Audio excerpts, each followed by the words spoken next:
mabuting interes ng sambayanang Pilipino. Totoo niya kapag putik ma-record doon sa veterans. Kinontempt mo sa akin kagabi. Buti nakiusapan ko yung ano. Sabi sa atin, Yari sana ako kagabi. tayo daw ay mga binayaran Wala! ng mga Duterte. Tayo daw ay mga pakawala ni Digong at ni Sara Duterte. Diyan sila nagkakamali. Sapagkat tayo ay bahagi ng ugat ng tamang pamumuno na nirerepresenta ni Pangulong Duterte at ni Sara Duterte. Ito ay hindi para lamang kay Rodrigo Duterte o kay Sara Duterte. Ang pagtitipon nito ay para iparinig at iparating ang boses ng sambayanang Pilipino sa lumulubha at lumalalim na krisis sa politika na ngayon ay umaabot na sa lumalalim na krisis sa ekonomiya. Masyadong makabuelo kasi naririnig natin na may ongoing yata na Holy Mass celebration sa likod natin.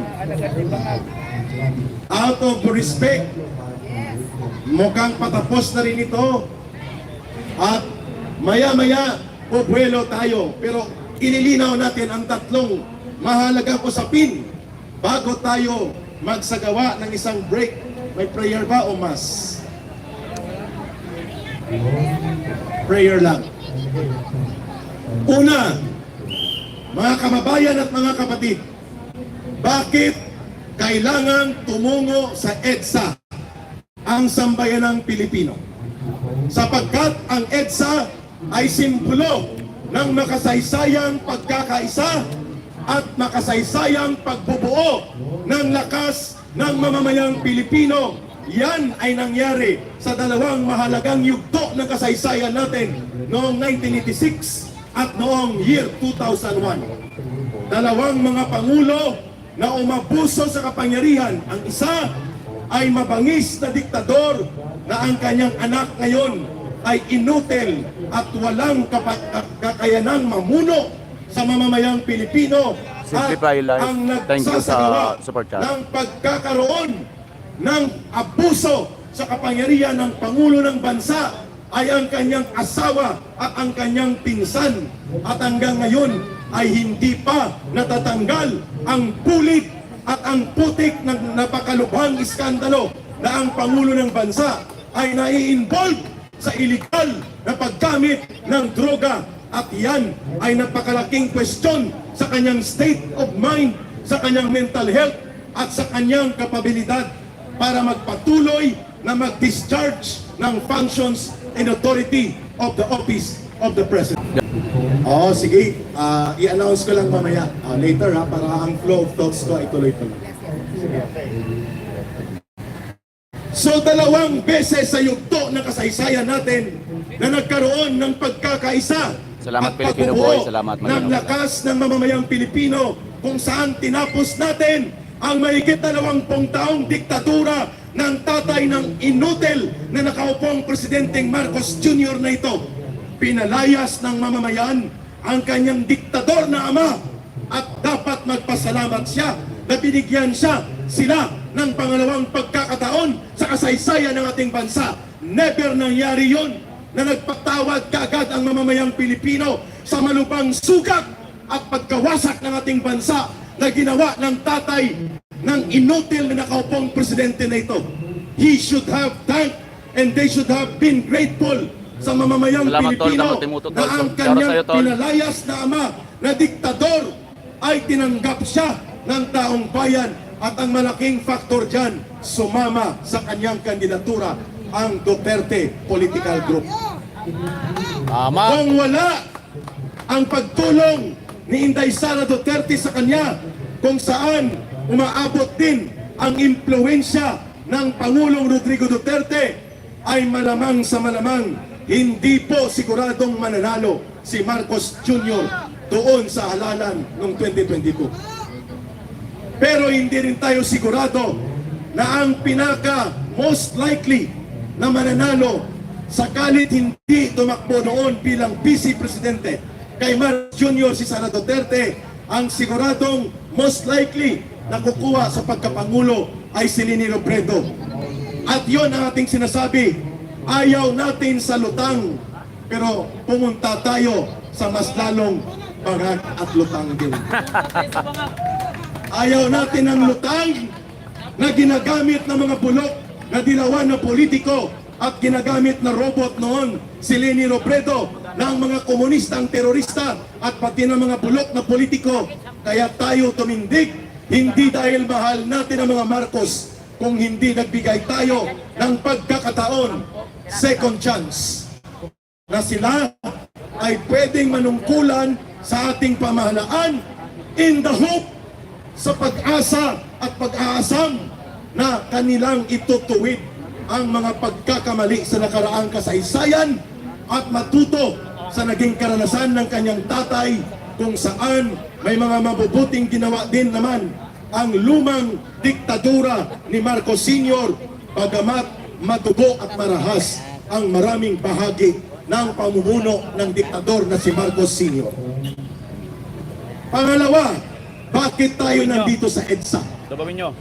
Hindi po dahil tayo ay nagmamahal lamang kay Pangulong Duterte o kay Sara Duterte. That is only secondary. Ano ang mahalaga dito?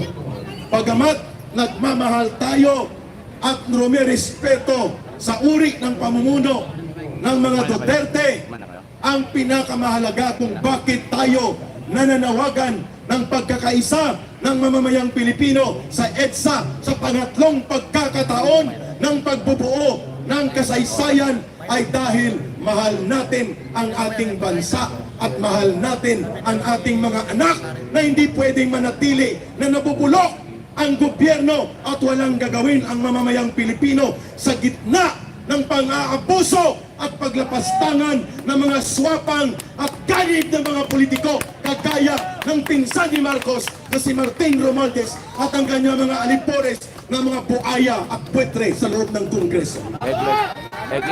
Guys. Malinaw kung bakit nandito tayo. It's not because of Rodrigo Duterte only. It's not because of Sara Duterte only. We are here because more than we love the Duterte, we love more our country and our people. Palakpakan natin yun, mga kababayan. Ang mga politiko, Marcos man o Duterte at Romualdez, they come and go. Mawawala ang politiko, mawawala ang mga leader sa gobyerno, subalit ang isang matino at maayos na pamamahala at gobyernong nabubuhay sa totoong demokratikong prinsipyo na nangangalaga sa kapakanan at kabutihan ng kanyang mamamayan, that kind of government will remain and belong to the people. Tama? Incidental lang ang mga Duterte, incidental lang ang mga Marcos, incidental lang ang Sara Duterte, at hindi tayo sigurado na hanggat forever ay sila ang mamumuno. But if we are going to lay down the foundation of a real good government for the Filipino people na nabubuhay sa prinsipyo at tradisyon ng demokrasya at ipamamana natin yan sa ating mga anak, how very wonderful and very worthwhile ang ating pagtitipon sa EDSA sa ngayong yugto ng panahon, kung ang layunin pala natin ay lagpas pa sa pangpolitikang mga hidwaan sa pagitan ng Marcos Romualdez political faction at ng mga Duterte, sapagkat nakikita natin na ang taong bayan ay dapat pakialam at manindigan kung ang pinag-uusapan ay kalayaan, karapatan, demokrasya at kabutihan ng buong sambayanang Pilipino. Tama? Tama! Yan ang dahilan that we do not only represent ang ating pagrespeto at pagmamahal sa mga Duterte, kung hindi lagpas pa dyan, ayaw nating malugmok ang ating bayan sa malala at malubha na krisis ng ekonomiya, sapagkat malala ang madumi at parang burak ng basura na uri ng political game in operation ng Marcos Romualdez. At ang malala, kasabwat pa nila ang mga komunistang terorista. Tama! Kahit sabihin pa nila na nahihirapan tayong abutin ang libo-libo o milyong bilang ng mga Pilipino, nakalimutan nila na ang pagsiklab at paglagablab ng apoy nagsisimula lamang sa isang pagsinti ng isang pospro o lighter. At kapag yan ay naging lagablab, yan ay magiging isang malaking paglagablab sa buong bayan ng ating bansa. Tama. Ang kasaysayan ng pagbangon at pag-aalsa ng mga Pilipino ay hindi nagsisimula sa milyong-milyong nagmamarcha o nagtitipon sa amang lugar. Nagsisimula ito sa isang mabuti, malinaw at matatag na direksyon at paninindigan sa isang pagkakaisa. At ano yan?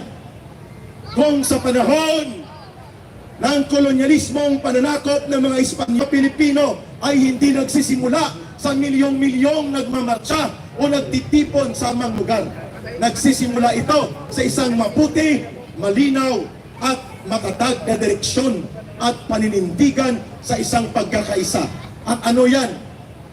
Kung sa panahon ng kolonyalismong pananakop ng mga Espanyol, nagkaisa tayo para sa kalayaan, hindi po nagsimula ang revolusyon ni Andres Bonifacio at ng Katipunan, kundi nagsimula yon sa pagpukaw sa mamamayan. At umabot yan sa mahigit kumulang ay 100 taong pakikipaglaban sa loob ng 400 pananakop ng mga Espanyol. Number 2, nung matay, mga kababayan, si Ninoy Aquino, 1983, August 21, hindi kaagad nag-alsa ang mamamayan. 3 taon pa ang lumipas bago singilin, patalsikin at palayasin at sipain ng lupusan ng mamamayan ang diktator na tatay ni Marcos. It took that 3 years. Si Joseph Estrada was very popular bago maging popular ang isang Rodrigo Duterte. Ang pinaka-popular na nahalal na Pangulo ng bansa ay si Erap Estrada bago dumating ang phenomenon na Rodrigo Duterte. Pero pagkatapos lang ng halos kulang-kulang 3 taon, dahil sa kanyang pagkasugapa sa alak, babae, sugal at pera, si Erap Estrada pinalayas ng sambayanang Pilipino. Saan ito lahat nangyari? Sa pagtitipon sa EDSA. Klaro tayo doon. Klaro. At ngayon, nakikita natin, bagamat naghalal tayo ng isang Pangulo at binigyan natin ng pagkakataon na ang kanilang pamilya makabangon sa kanilang pangalang, inilugmok ng kasaysayan sa galit at ngit-ngit ng mamamayan noong 1986. Ito, ngayon, ay binaliwala ni Marcos.